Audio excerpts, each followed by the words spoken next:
Breath of the Wild 2's best fan theory so far. So the one of the biggest trailers that Nintendo released was the Breath of the Wild 2 That's on the end of the show. yeah, gameplay. Mm-hmm. And it looks just like Breath of the Wild 1, except there's a bunch of things in there that people are unsure of. They're unsure of who you're playing. They're unsure of some of the mechanics. Like, you seem to be able to, like, fuse through solid materials and stuff like that. So Yes, there's like a water jutsu move. yeah, yeah. So let's look at some of these theories. All right, first theory. Do we play as Ganon in Breath of the Wild 2? So, so the thing is that you're not going to play as Link, right? Because it's before, right? I'm sorry, pardon? So you're definitely playing as Link. Oh, okay. All right. Yeah, no, you're definitely playing as Link. I mean, if you looked at the picture right there above, right there, yeah.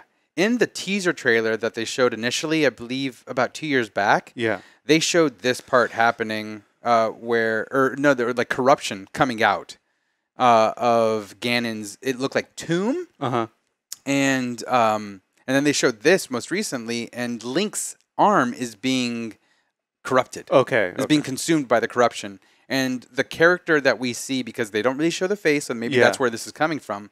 The character that we see in the gameplay is using that corrupted arm to do, kind of like Sheikah Slate type moves. Yeah. Okay. Because I thought when I saw the character, I thought it was Link. Because because he has the same color hair and the same body. Yes. I'm pretty sure it's Link. Yeah, I think it's Link. But they're saying, I guess you're saying is it a version of Link that's corrupted by Ganon? Yeah. Okay. Yeah, that's what I think. Okay. Yeah. All right. So the second one, can we play as Zelda in Breath of the Wild 2? So in the first Breath of the Wild, you cannot play as Zelda. She's just kind of like part of the story arc, and she's like guiding you. She's protecting the castle, Hyrule Castle, and containing Ganon. Yes. And that's one of the things that is the reason for her absence, by and large, in the game. In the trailer, they show her falling into an abyss. Okay. So I don't know how she will factor into it, or how they even thought of. If you could maybe this is a request. Yeah, I mean, I don't see why not. Yeah. To be honest, I wish they made a side game to Ocarina of Time where you get to play as Sheik. Yeah, that would be actually pretty cool. Like I want Ninja Zelda, please. Okay. Do we return to Skyloft? So the opening cinematic of Link from the trailer is pretty much the same exact scene of Link falling through the clouds in Skyward Sword. Yep.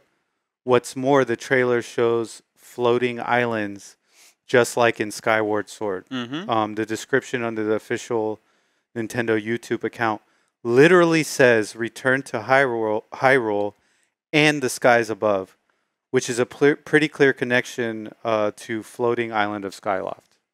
Interesting. So yeah, there might be some overlap between this and Skyward Sword is supposed to be the origin of the Legend of Zelda. So yeah, I wouldn't see why not reference it in some way, shape, or form. And by the origin of Zelda, the origin of the Legend of Zelda, the games. That being said, I really did enjoy the way the Sky Islands looked. It was very much akin to Xenoblade Chronicles 2. Yeah, okay. Because Monolith Soft is assisting in the development of the game, just like they did with Breath of the Wild 1. Okay.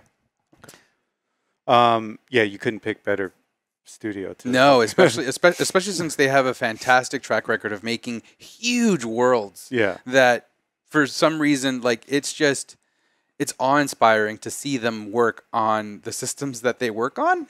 Yeah, yeah. A good example is the original Xenoblade Chronicles on the Wii. Yeah. You're like, how'd they do this? Yeah. Okay. Next one. Is Breath of the Wild 2 connected to The Legend of Zelda Twilight Princess? So people have also pointed out visual connections between The Legend of Zelda Twilight Princess and the new trailer. For starters, there is a shared color scheme between the portals in Twilight Princess and the shots with Link's arm in the trailer. Also, people have pointed out that the design of Midna, who accompanies Link in Twilight Princess, looks similar to that of the new stone monster we see in the trailer. So let's take a look at this. Hey, what? All right. So this is a portal, I guess, from Twilight Princess. Yes. And here's Link's arm. But you know what? Yeah, but this is the same kind of designs that were in Breath of the Wild 1. Yeah, which was the ancient machine design. Yes. Yeah. And then here we have another portal. And then, I don't know. I think this is kind of a far-fetched. Well, it's because of colors. Yeah. I'm like, okay. Those colors were already in the first Breath of the Wild. I wish I had my Hyrule Historia with me, because Hyrule Historia maps out, or at the very least has mapped out, the sequence of timelines, because there's like 3 separate timelines in the Legend of Zelda chronology, and how all the games connect with each other. Okay. I'm wondering if this does fit into the same timeline that Twilight Princess fits in. I actually don't have that in front of me, so I don't know. But maybe someone out there will figure that out. Yeah, if you know, leave a comment in the video. All right. Does Link time travel in the Breath of the Wild sequel? All right. In the trailer, Link appears to use some sort of time travel power to push a spiked ball back up a hill, which we know is in Breath of the Wild. Well, it's not. That's not in Breath of the Wild. Breath of the Wild 1, it's like you stop something it's stasis. You stop it in I thought time. it looked the same exact in the because it has the same coloring, but the thing is that he didn't touch it. Oh, so okay. that's what was so different about it. He was able to put it in stasis and then reverse the momentum of the spike ball to whatever its origin. Okay. So like whenever you put it in stasis in Breath of the Wild 1, you were capable of you had to hit it exactly, which would build momentum. Correct. Yeah. Okay, so this one's different. Yes. He can reverse its movement through time. Okay. Yeah. No. So, all right. In addition to that, connections between Link's new design and the hero depicted in the tapestry about the calamity from 10,000 years before Breath of the Wild have led some people to think that there could be some sort of time traveling happen. So, obviously it's totally possible.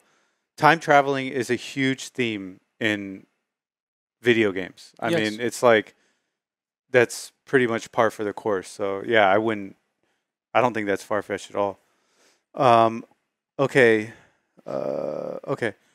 This says a possible Easter egg. Like everything else on the list, this tidbit has not been confirmed as either intentional or meaningful.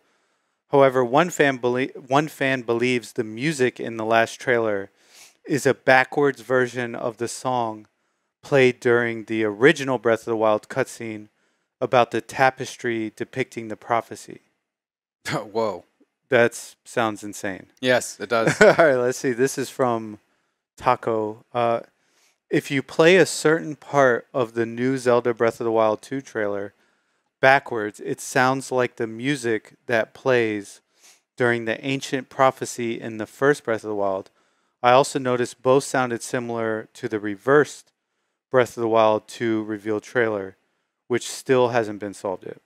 That just reminds me of like the 70s. I forget, was it in the 70s or the 80s, where like if you play it in reverse, it has satanic messages. That was a big thing, though. What was that one? Chicago? No. Hotel California. Yes, exactly. Yeah. All right. So, there's a lot of... obviously, people are excited. They want this game. So yeah, no.